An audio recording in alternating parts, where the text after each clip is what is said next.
So today we are doing a deep dive into the 1982 Formula One World Championship.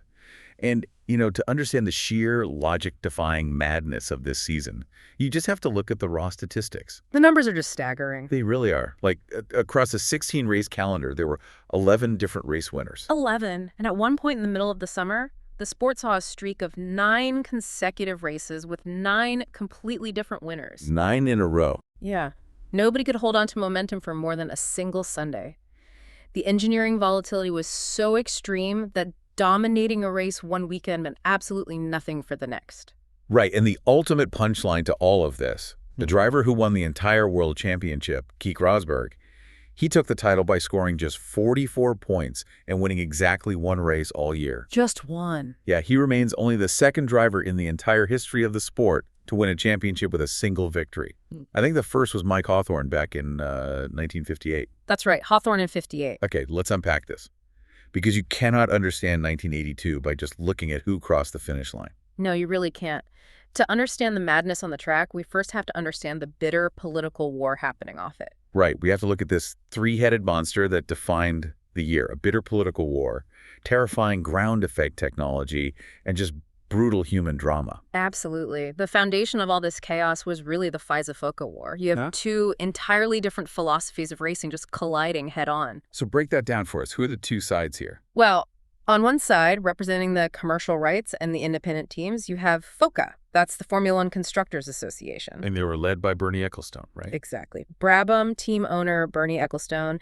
These are basically the British Gurjistas. Teams like Williams, McLaren, Lotus. And they were all using the same type of engine. Right. They rely on the naturally aspirated Cosworth V8 engine. It's reliable, it's light, but it is severely underpowered compared to the new technology arriving on the grid. Which brings us to the other side of the war, FISA, the sporting governing body. Yeah, led by the incredibly hardline Jean-Marie Balestre. And Balestre is firmly aligned with the massive manufacturer works teams. We're talking Ferrari, Renault, Alfa Romeo. The heavy hitters. These are the giants with virtually unlimited budgets, bringing in the new, incredibly powerful 1.5-liter turbocharged engines. So you have this massive political fracture over engine regulations and financial control.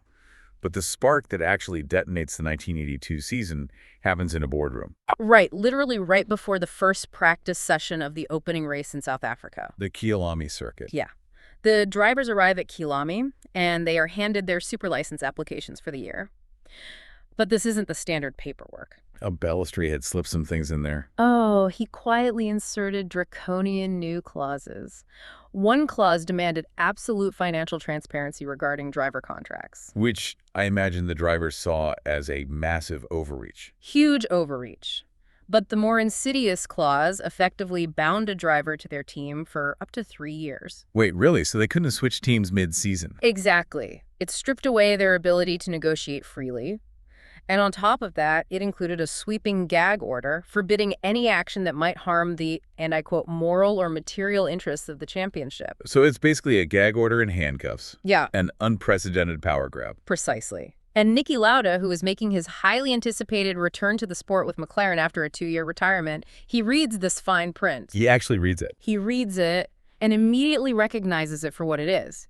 He grabs Didier Pironi, the Ferrari driver who heads the Grand Prix Drivers Association, and they just start working the paddock. Pironi's kind of the diplomat here, right? He is.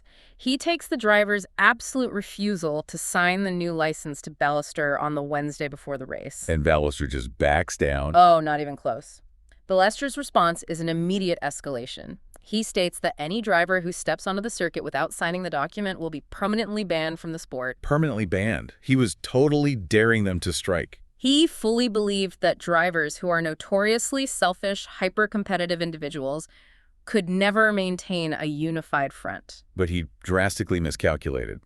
Because Thursday morning arrives, the first practice session is scheduled, and almost the entire grid boards a chartered bus and just abandons the circuit. It's unbelievable. They drive to the Sunnyside Park Hotel in Johannesburg, rent out a conference room, and physically lock the doors. Wait, so you have the most elite drivers in the world, international superstars, basically staging a sit-in at a Holiday Inn. Basically, yeah. Men who are paid millions to beat each other into submission on the asphalt are dragging mattresses onto the floor to sleep shoulder to shoulder.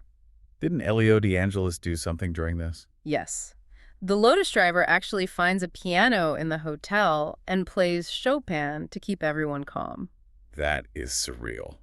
Chopin in a locked hotel room while the team bosses are absolutely losing their minds back at the paddock. Losing their minds. But the psychology of this moment is crucial.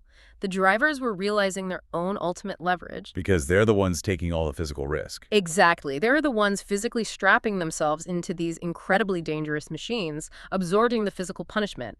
The strike was a collective realization of agency. They were demanding the right to control their own bodies and their own careers. Right. And by Friday morning, the television networks and local promoters are threatening massive lawsuits because there's no race happening. Money talks.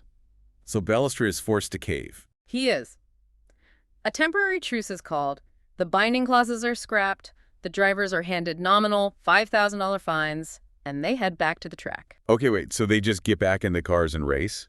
They do? You have this massive adrenaline dump of a labor strike, a sleepless night on a hotel floor, and then they just suit up and drive F1 cars at 190 miles per hour. Yeah, Alain Prost wins that opening race for Renault in his turbo. But the drivers surviving the political warfare in South Africa was nothing compared to the physical reality of the machines they were fighting for the right to drive. Right, because the cars were the real danger. The 1982 cars were arguably the most physically punishing vehicles ever constructed. This was the absolute peak of the ground effect era. Let's break down the physics of ground effect for everyone, because it dictates everything that happens next. Imagine the underside of the car is sculpted like an inverted airplane wing. Right, exactly like a wing upside down. So as the car moves forward, the air entering the front is forced into a narrow channel under the floor, and then it expands rapidly out the back through a diffuser. And according to Bernoulli's principle, this accelerates the air, dropping the pressure dramatically underneath the car. So it creates a vacuum.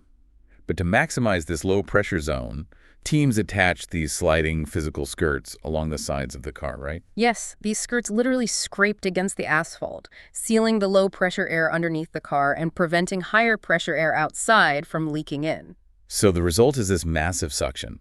The car was physically sucked down onto the track with immense force. The aerodynamic grip was staggering. I mean, it allowed cornering speeds that completely shattered track records. But here's the terrifying catch. If that skirt lifts off the ground even a fraction of an inch, say, by hitting a bump in the road or riding over a curb, the aerodynamic seal is instantly broken. Instantly. And all that downforce vanishes in a microsecond. The car will violently snap out of control. So to prevent the skirts from ever lifting, the teams had to completely immobilize the suspension, right? They did. They removed virtually all the compliance from the springs and dampers. The cars were essentially rigid blocks of carbon fiber and aluminum. Which means the drivers were no longer driving cars with suspension. Their spines were the suspension. Exactly. Every single ripple, pebble, and undulation on the track surface was transmitted directly into the driver's body. I always think of it like taking a powerful vacuum cleaner hose and pressing it flat against a carpet. That's a great analogy. Right. It sucks down tight. You pull it up slightly, it loses suction, then grabs the carpet again, vibrating violently. That's exactly what the cars were doing. Yeah, they called it porpoising. The cars would rapidly bounce up and down at high speeds as the aerodynamic center of pressure shifted. And the physical toll was just insane. I mean, at the second race of the year in Brazil, the Chacare-Pourquoi circuit was incredibly bumpy. Oh, it was brutal.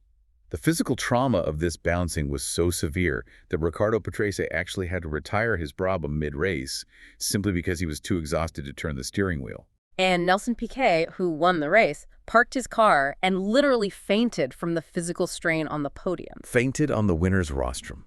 That is how hard these cars were to drive. And this brutal aerodynamic reality was compounded by the engine war we mentioned earlier. Right, the turbos versus the normally aspirated engines. Yeah. The Ferrari, Renault, and Brabham teams were utilizing the new 1.5-liter turbocharged engines. These produced massive peak horsepower, but the power delivery was lethal. Because of the turbo lag. Exactly. The turbochargers relied on exhaust gases to spool up a turbine, which then compressed the intake air. This mechanical process took time. So a driver would enter a corner, hit the apex, and press the throttle pedal to the floor. And for 2 full seconds, nothing happens. The engine just bogs down. Then abruptly, the turbine reaches its operating speed, and a localized explosion of 500 or 600 horsepower violently hits the rear wheels all at once. It's terrifying. Imagine wrestling a car that is bouncing violently up and down with zero suspension, and suddenly the rear tires light up with a massive, unpredictable surge of power. It demanded a completely unnatural driving style. Completely. Drivers had to plant their foot on the accelerator while the car was still pointing toward the barrier, trusting that by the time the power actually arrived, they would have the steering wheel straight. It was a absolute knife-edge balancing act. Mhm. And the OFK teams, the ones running the old, naturally aspirated Cosworth engines, they didn't have this power issue. No, they had smooth, instant throttle response, but they were losing massive amounts of time on the straights. They needed a way to level the playing field. Which leads us to one of the most audacious engineering loopholes ever exploited. The water tanks? Yes. Yes. So the regulations stated that the cars had to weigh a minimum of 580 kilograms. But a separate clause allowed teams to top up essential coolants and fluids before the mandatory post-race weigh-in. And the Cosworth-powered teams read that sentence, looked at their massive power deficit, and found their salvation. So what did they actually do? They built cars that were massively underweight, sometimes 40 or 50 kilograms below the legal limit. Which is a huge advantage. Massive. And to get these cars past the pre-race scrutineering, they installed large aluminum water tanks inside the side pods. And when questioned by the FIA inspectors, what did the engineers claim these tanks were for? They claimed they were an absolutely essential system for cooling the brakes. Okay, wait. If ground effect sucks the car down, why is it violently bouncing? Wait, actually? How did officials just ignore cars dumping gallons of water on lap 1? Like, how does brake cooling actually work in racing to make that lie even remotely plausible? Well, in heavy, closed-wheel sports car racing, brakes generate so much thermal mass that teams sometimes spray a fine mist of water directly onto the brake discs to prevent them from catching fire or cracking. Okay, so there's a precedent. Right. But Formula One cars didn't need this. They were light enough to rely entirely on air cooling through carbon ducts. But because water-cooled brakes existed conceptually in other motorsport disciplines, the F1 scrutineers couldn't definitively prove the tanks were purely ballast. Exactly. They had to allow them. But the execution of this loophole was just brilliantly cynical. Oh, it was so blatant. The tanks were filled with water on the starting grid. The moment the green flag dropped, the driver would reach down, pull a lever in the cockpit, and open a massive valve. Just open the tap. Yeah. During the first 2 laps of the race, the car would physically dump gallons of water directly onto the track. So suddenly, the Cosworth cars were shedding massive amounts of weight, drastically improving their power-to-weight ratio and allowing them to actually fight the turbos. And then the race would finish. The underweight cars would roll into the pit lane. And the mechanics would rush out with hoses, legally top up the quote-unquote brake cooling system with fresh water, and push the car onto the FIA scales. And the needle would hit exactly 580 kilograms. Keke Rosberg, driving for Williams, openly admitted that the water tanks were the only thing giving them a theoretical chance to compete. But this water tank trick wasn't just a clever hack. It became the spark that blew the season's politics wide open and led directly to the season's darkest moments. Because you can't just dump 50 liters of water onto the racing line and expect the turbo teams to smile and nod. No, the causality here is a straight line. The extreme downforce of ground effect favored heavier, more powerful turbo engines. You're right. The Cosworth teams, desperate to survive, invent the water tank loophole. And Piquet and Rosberg finish first and second in Brazil using this exact method. And Renault and Ferrari are furious. They immediately file an official protest, arguing that the water tanks are a blatant violation of the minimum weight rule. So the protest goes to the FIA International Court of Appeal in Paris. Yes, and the court, heavily influenced by Balestra and the manufacturer teams, sides with Renault and Ferrari. Piquet and Rosberg are retroactively disqualified from the Brazilian Grand Prix. Right. Alain Prost is handed the victory, and the court issues a binding mandate cars must be weighed exactly in the condition they cross the finish line. So the water tank loophole is completely eradicated. Eradicated, and the FOCA teams are apoplectic. They argue that FISA has changed the interpretation of the rules mid-season, specifically to cripple the independent teams. They demanded the next race be postponed so they could re-engineer their cars to meet the weight limit without the tanks, right? They did, but FISA refuses. So FOCA deploys the nuclear option. The boycott. Exactly. We arrive at the 4th round of the championship, the San Marino Grand Prix at the high-speed Imola circuit in Italy. And the paddock is a ghost town. The vast majority of the F2L teams, McLaren, Williams, Brabham, Lotus Stage, a massive boycott. They simply refuse to show up. Only 14 cars take to the grid. It's entirely comprised of the turbocharged Ferraris and Renault, plus a couple of smaller outfits like Tyrrell, who had contractual obligations to local Hungarian sponsors. It's essentially a high-speed track day for the manufacturers. It really was. And as the race unfolds, the sheer unreliability of the early turbo engines rears its head. Both Renault, driven by Prost, and René Arnoux suffer catastrophic engine failures. Which leaves the two Ferraris, Gilles Villeneuve and Didier Pironi, leading the race by an insurmountable margin. They are putting on a spectacular show for the fanatic Italian crowd, right? Yeah. Just swapping the lead back and forth. They were, but on the pit wall, Ferrari technical director Mauro Forghieri is looking at the telemetry. The turbo engines are incredibly thirsty, and Imola is a fuel-heavy circuit. So he's terrified they're going to run out of gas. He is terrified that his two cars are going to burn all their fuel fighting each other and grind to a halt before the checkered flag, so he orders the mechanics to hang a pit board over the track wall. And the board displays a single massive word: slow.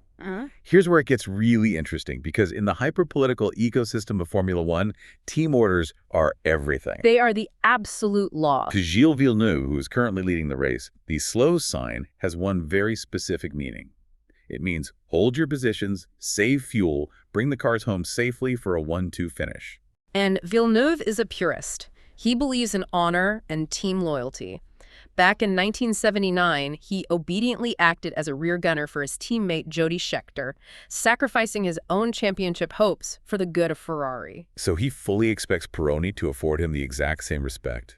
He lifts his foot off the throttle, drops his revs, and waits for Pironi to tuck into his slipstream. What's fascinating here is that on lap 46, as they approach the Tosa hairpin, Pironi doesn't tuck in. No. He pulls out of the slipstream, outbrakes Villeneuve, and aggressively snatches the lead. Villeneuve is completely stunned, but he thinks, okay, Pironi is just trying to entertain the crowd. He wants to make it look like a race. So Villeneuve dials the boost back up, hunts Pironi down, and aggressively overtakes him a few laps later, and then he slows the pace back down to fuel-saving levels. And Pironi attacks him again. They swap positions multiple times. Villeneuve is still operating under the assumption that this is a choreographed exhibition, just putting on a show for the fans. But as they start the final lap of the race, Pironi violently dives down the inside under heavy braking, physically forcing Villeneuve off the racing line, and takes the lead for good. The ultimate betrayal. Pironi takes the checkered flag. Villeneuve crosses the line in second place, his fuel tank completely bone dry. Right. And what's fascinating here is how the political boycott perfectly isolated the two Ferrari drivers, turning a Grand Prix into a toxic private duel. Without the boycott, there would have been McLaren's or Williams cars pushing them, but they were all alone. Exactly. Pironi would later claim to the press that the in slow sign only meant reduce your pace so the cars survive, not maintain your current running order. He argued he was perfectly entitled to race for the win. But Villeneuve's psychological state just shatters. He climbs out of the cockpit, refuses to acknowledge Pironi on the podium, and immediately boards his helicopter. He is consumed by a profound sense of betrayal. He told reporters, "I've declared war. Absolute war. Finishing second is one thing, but finishing second because the bastard steals it." He vows to never speak to Didier Pironi again. And tragically, he never would. Villeneuve left Imola consumed by a need for revenge. And 2 weeks later in Belgium, that fury would have fatal consequences. The tragedy at Zolder, the Belgian Grand Prix. The paddock arrives there 2 weeks later, and the atmosphere inside the Ferrari garage is just suffocating. Villeneuve and Pironi are completely segregated. Villeneuve is fixated on one singular objective. He must crush Pironi on the stopwatch. He has to prove that he is the faster driver, that the Imola victory was a theft, not a triumph of skill. Which brings us to the terrifying reality of the 1982 qualifying format. Right, because of the tires. The tire manufacturers were providing teams with ultra-soft qualifying specials. These tires provided astronomical levels of grip, allowing cars to corner at physics-defying speeds. But the rubber compound was so fragile that it literally melted away after a single flying lap. You had exactly one shot to set your time before the tires were ruined. And so, it is the final minutes of the qualifying session. Pironi has posted a time a tenth of a second faster than Villeneuve. And Villeneuve is out on the track on his second and final set of qualifying tires. He crosses the timing line and realizes his lap wasn't fast enough. The tires are now degraded. Standard operating procedure dictates that he must immediately slow down, cool the engine, and return to the pits. The session is effectively over for him. But Villeneuve's judgment is completely clouded by the rage carrying over from Imola. He refuses to lift. He keeps his foot pinned to the floor, driving a cool-down lap at absolute ragged-edge racing speeds on degrading tires. And as he approaches the Terlemenbocht corner, a very fast, sweeping left-hander over a crest, he encounters traffic. It is the March car driven by Jochen Mass, who is cruising slowly on his own in-lap. The closing speed between the two cars is immense. Villeneuve is traveling roughly 140 miles per hour. Mass is doing perhaps 60. Mass checks his mirrors, sees the Ferrari closing like a missile, and does exactly what a slower driver is supposed to do. He pulls his car to the right side of the track, off the racing line, to leave the left side completely open for Villeneuve to fly past.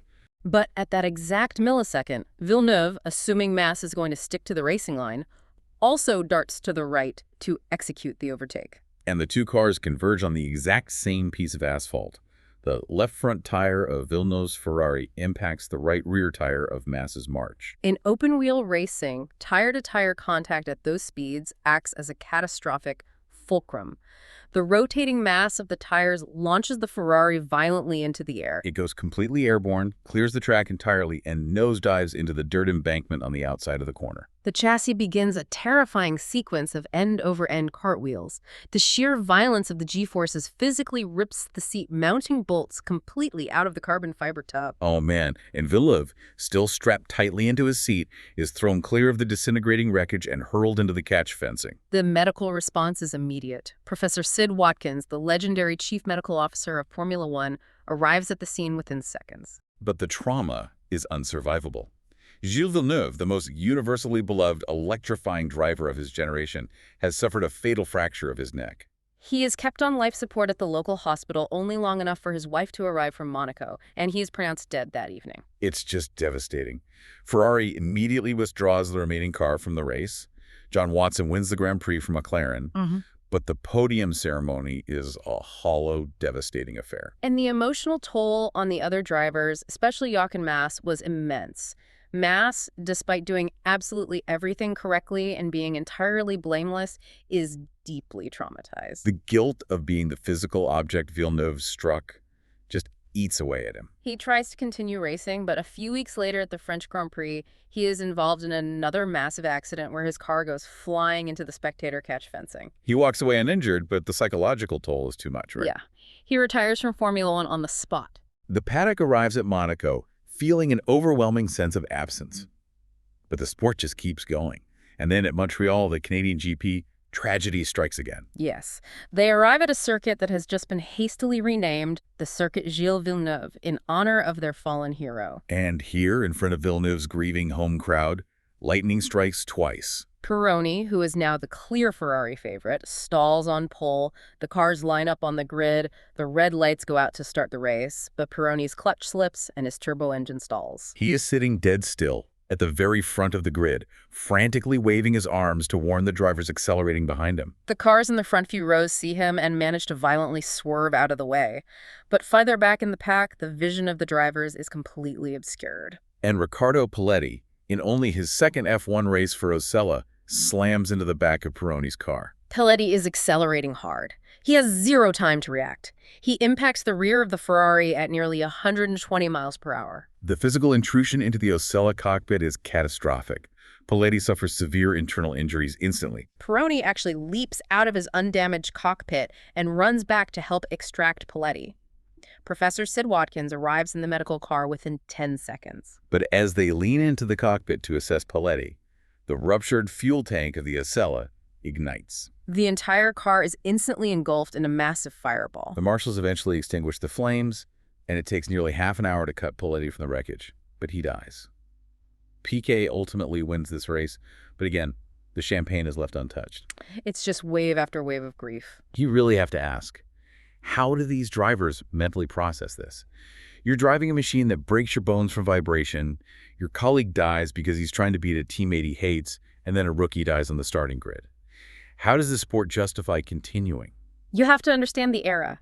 The drivers of the 1970s and early 80s possessed a psychological compartmentalization regarding death that is almost unfathomable today. They just accepted the risk. They viewed mortality not as a possibility, but as a tangible, omnipresent occupational hazard. FISA circuit inspector Derek Ongaro perfectly encapsulated the grim reality of 1982 when he said later that year, "All you feel is relief that another race weekend is out of the way without someone getting killed." Wow, that is haunting. The drivers didn't rationalize the danger, they just pushed through it, propelled by adrenaline, contractual pressure, and a profound pathological need to compete. And despite the heavy grief, the championship raced on, leading to some of the most bizarre and chaotic on-track moments in F1 history. Because, as if the universe was determined to test that psychological endurance, the season transitioned directly from unspeakable tragedy into sheer surrealist farce. Right between the deaths of Villeneuve and Paletti, the sport ran the Monaco Grand Prix. This race is infamous as the Grand Prix that absolutely no one wanted to win. It really was. Monaco is a tight, unforgiving street circuit. As the race enters its final laps, a light rain begins to fall, turning the oily asphalt into a skating rink. Alain Prost is leading comfortably in the Renault after his teammate Arnaud spun out earlier. But with just 2 laps remaining, Prost loses traction through the chicane and violently crashes his Renault into the Armco barriers. Prost is out, so the lead falls to Riccardo Patrese in the Brabham. And Patrese has never won a Formula One race, right? Never. He is cautiously navigating the wet streets. But on the penultimate lap, heading up towards the Casino Square, Patrese hits a damp patch, spins his car around, and his engine stalls. Patrese is out. The lead now mathematically transfers to Didier Pironi in the Ferrari. And Pironi navigates the hairpin, enters the famous tunnel, and his engine suddenly splutters and dies. He has completely run out of fuel. Pironi is out. So the lead now mathematically falls to Andrea de Cesaris in the Alfa Romeo. But before de Cesaris can even complete the lap to take first place, his massive V12 engine also splutters to a halt. He is also entirely out of fuel. So that's 4 liters eliminated in the span of roughly 3 miles. Exactly. The next driver on the timing screens is Derek Daly in the Williams. Daly is missing his front wing from a previous collision, but he is still running. Until his gearbox completely seizes up and he grinds to a halt too. The track is littered with broken, abandoned cars. It's like a game of musical chairs where the chairs keep catching on fire. That's exactly what it was like. It was a live broadcast dissolving into a comedy of errors. So who actually wins the Monaco Grand Prix? Remember Riccardo Patrese, the guy who spun and stalled? Oh, right. It turns out his Brabham came to rest on a slight downhill slope.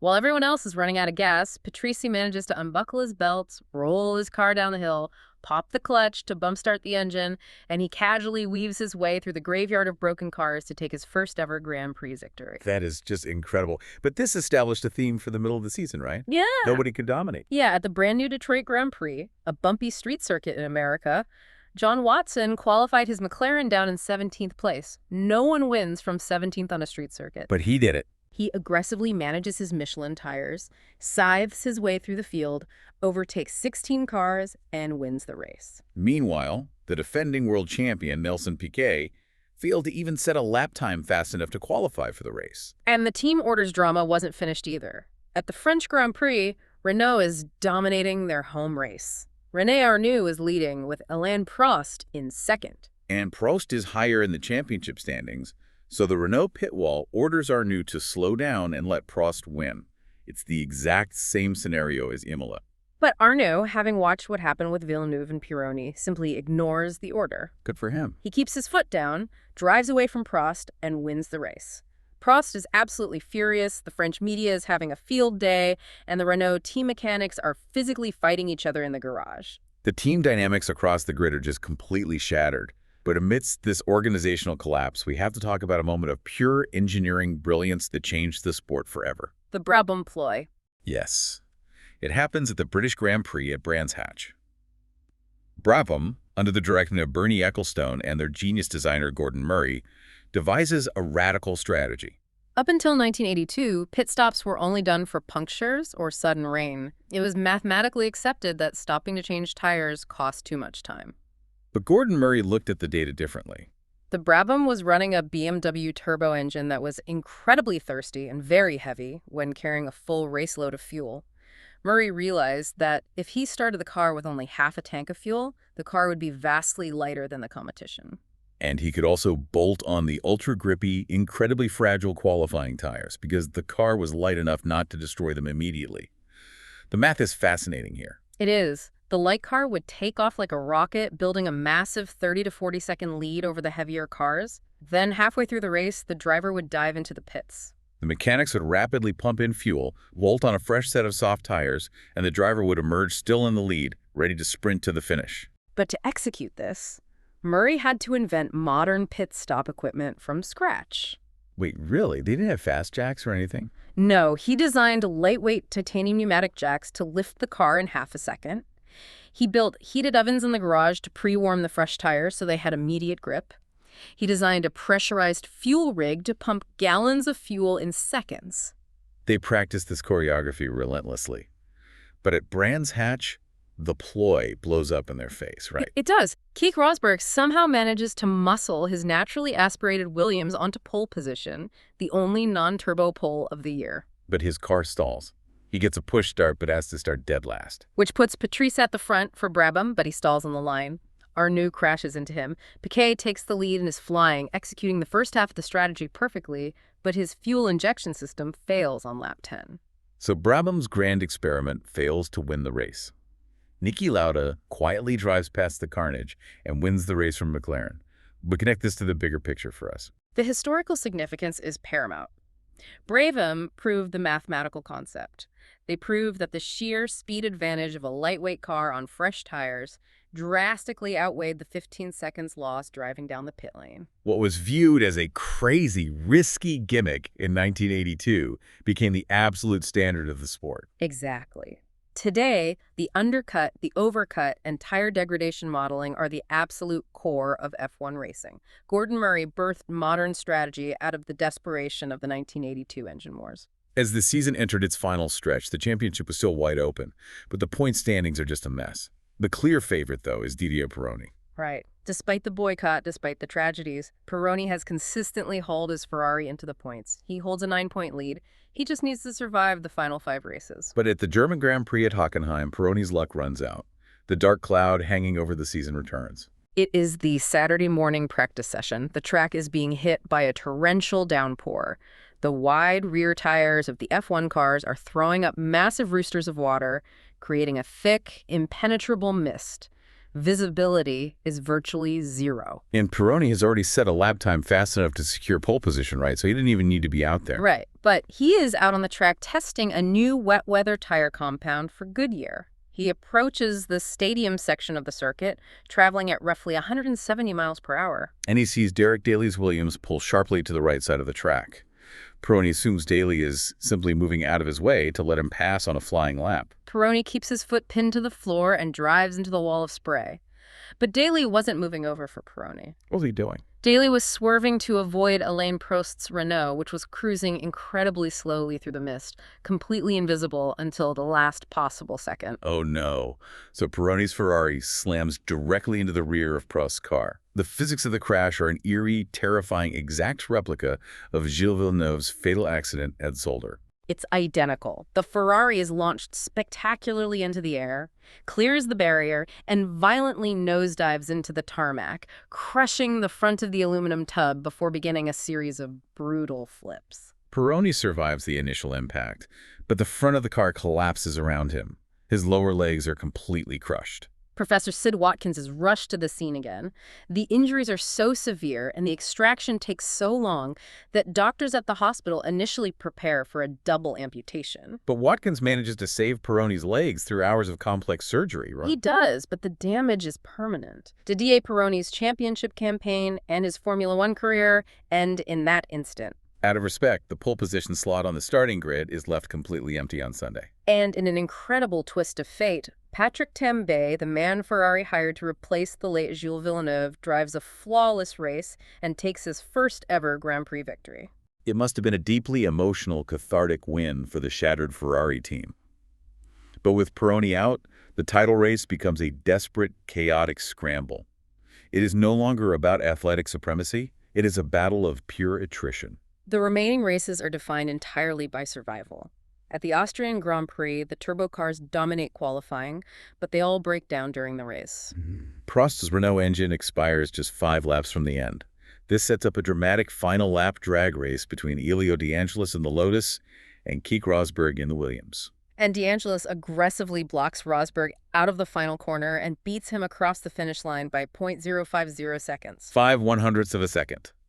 Then the circus moves to the Swiss Grand Prix, which, fun fact, was held in France because of the Swiss racing ban. Right, and here Keke Rosberg finally catches a break. He hunts down Alain Prost, overtakes him in the closing laps, and wins the race. It is his first and only victory of the entire season. But that single win catapults Rosberg to the top of the championship standings. The penultimate race is held at Monza in Italy. And in a final bit of theatrical drama, Ferrari desperately calls up Mario Andretti, the 1978 world champion, to replace the injured Pironi. Andretti is 42 years old. He hasn't driven the turbo Ferrari at all, yet he steps into the car and miraculously puts it on pole position in front of a hysterical Italian crowd. Arnoux ultimately wins the race, and Rosberg fails to score any points. Which means this sprawling, tragic, chaotic world championship will be decided at the final race of the year. And where does the pinnacle of motorsport hold its grand finale? Do they go to the historic curves of Silverstone or the glamorous streets of Monaco? No, they fly to Nevada and hold the race in the parking lot of the Caesars Palace Hotel in Las Vegas. In a parking lot. The Caesars Palace Grand Prix. The organizers literally laid out concrete barriers to form a temporary track in the hotel's rear parking lot. The layout is a relentless, repetitive series of left-hand hairpins that put immense physical strain on the drivers' necks. And the conditions are brutal. It is late September in the desert. The ambient temperature is nearly 99 degrees Fahrenheit. The heat radiating off the concrete and up from the engine means the cockpit temperatures are well over 130 degrees. It is a pure endurance test.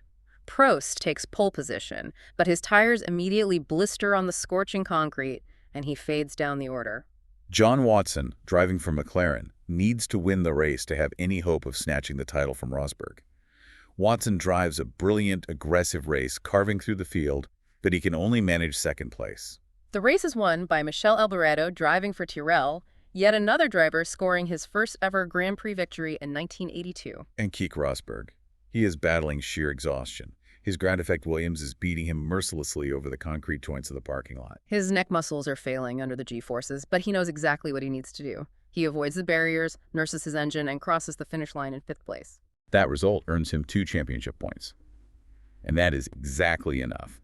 Keke Rosberg secures the 1982 World Drivers' Championship with a total of 44 points, finishing 5 points clear of Pironi, who missed the last 4 races, and Watson. And Ferrari, despite the unimaginable trauma of losing both their star drivers to death and catastrophic injury, scores just enough points with Tambay and Andretti to win the Constructors' title. So what does this all mean? Look at Rosberg, a champion with 1 win, driving for Williams, a team that only finished 4th in the Constructors' standings. If we connect this to the bigger picture, Rosberg's championship is perhaps the greatest testament to mental resilience in motorsport history. He didn't dominate the stopwatch. He didn't have the massive horsepower of the turbo. He won through pure relentless consistency. Exactly. He kept a cool head while the entire rest of the paddock succumbed to toxic politics, catastrophic mechanical failures, and unfathomable tragedy. When everyone else crashed, broke down, or let their anger dictate their driving, Keke Rosberg simply stayed on the track. The aftermath of 1982 closed a massive, bloody chapter in Formula One. During the off-season, Colin Chapman, the legendary founder of Lotus and the pioneer of ground effect, suffered a fatal heart attack. The sport looked at the carnage of the year, the shattered suspensions, the crushed legs, the exhausted drivers fainting on podiums, and FISA finally acted. They unilaterally banned ground effect skirts for the 1983 season to save the drivers from the lethal cornering speeds. The cars were mandated to have flat bottoms, drastically reducing those lethal speeds and, quite frankly, saving the drivers' spines. But the statistics of 1982 remain completely untouchable. 11 winners, 5 first-time winners. Patrides, Tambay, DeAngelis, Rosberg, and Alboreto. It was a statistical anomaly generated by pure chaos. It's important to look back on this because when you watch highly regulated, extremely safe modern sports today, the 1982 season serves as a stark reminder of the sport's Wild West era of engineering. It was a terrifying window where human innovation massively outpaced human physiological limits, and the consequences were devastating. Which leaves you with a final provocative thought to ponder. When a sport reaches the absolute ragged edge of human endurance and physical safety, when the championship is decided far more by who can simply survive the machinery rather than who is inherently the fastest athlete, does the concept of a world champion change? It's a great question. Does it cease to be a measure of athletic supremacy and become instead a pure measure of psychological survival? Thank you for joining us on this deep dive into the 1982 Formula One World Championship. We started by asking if this season was a Hollywood script rejected for being too unrealistic. I think it's safe to say no screenwriter could ever invent this much chaos, and no director could ever capture the true cost of surviving it. Until next time.